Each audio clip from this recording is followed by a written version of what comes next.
Hi everyone, it's Tom Whitlock here from Clifton Asset Management. We're a team of financial advisors and pension specialists based in Bristol and trading since 1986. In this series of videos known as AskTom, we cover off a number of topics of questions that I get asked in my day-to-day role and try and teach you some things about what you can do with your pensions that you may not have known about before.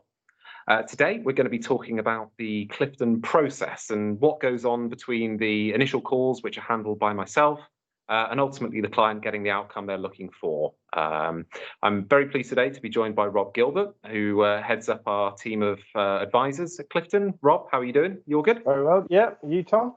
Good. Yeah, not too bad. Not too bad here.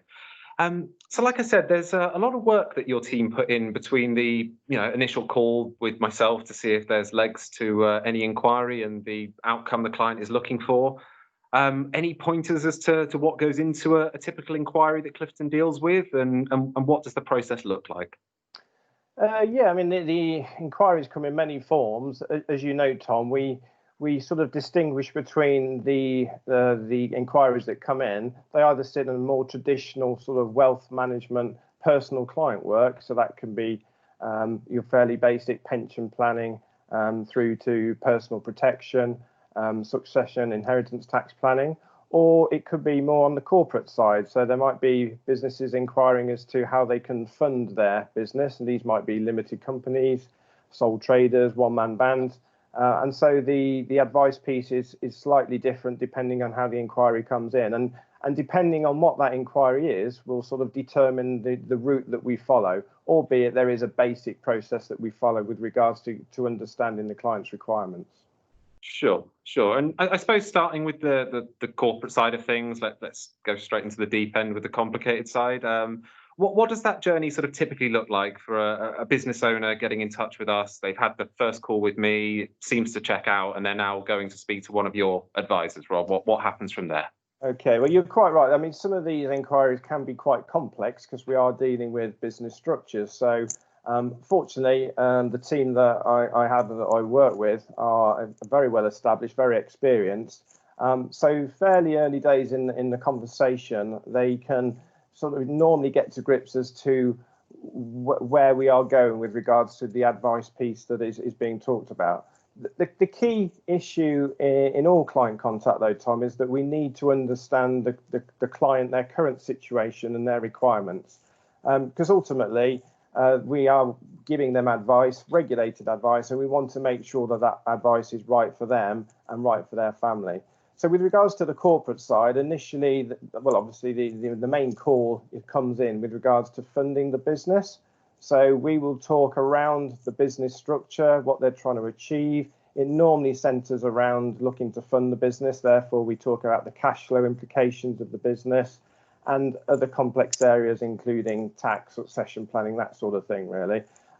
We take an awful lot of information from the client because it's that data that is going to help us form our initial sort of high-level proposal with that client. Again, I must stress that ultimately we are dealing with individuals here, so any advice that we are giving has to fit with that individual and their structure, as well as their initial requirements, because often you will find that having spoken to a client for a length of time, when they truly understand their situation and what is available to them, they might realise that there may be a more appropriate route to go down. So it's important that we spend a lot of time with the client, understanding their situation, what they feel their needs are, and talking around those ideas. Sure. And I suppose really without the corporate structure being involved, for someone who isn't a business owner getting in touch with Clifton, is it a similar case of getting to know them, getting to know what their current situation, but as well as their aspirations are? Yeah, exactly. And I say it's just as important with those individuals, and some of the issues you're dealing with are quite complex.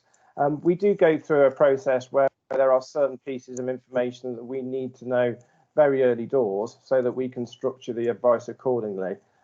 So having taken all that information, what will then happen is that the advisor will go away and put together a high-level proposal, and then we will basically meet up with that client again and go through those initial proposals just to make sure that we've sort of covered all the ground and that we're heading in the right direction. there's a lot of stuff going on behind the scenes as well. There's a lot of research that we're looking at.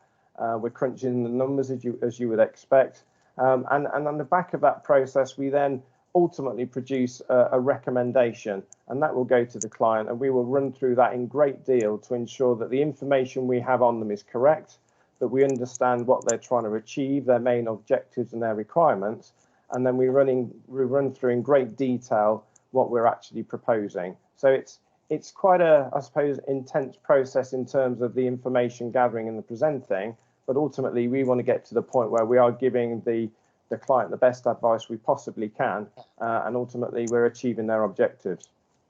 Well, sounds good. I suppose with any inquiry like that, where our recommendation is only going to be as good as the advice, as the information that we get, and the more that we get, the better that advice can be tailored to that client and their goals. So I think that's key, really, and we do say that at the outset, that when we are asking questions, we are asking the questions for a reason. On occasion, some clients may not want to initially offer out that information, but as you quite rightly say, we can't be guaranteeing the best advice to that client unless they give us that information that we need. So we would always recommend to be as open as you can, and obviously it's fully confidential between the client and ourselves. Sounds good. Well, Rob, I think we've covered off quite a bit there in a relatively short amount of time. So thank you very much for your time and your insight in the process there. No problem. Good to see you, Tom.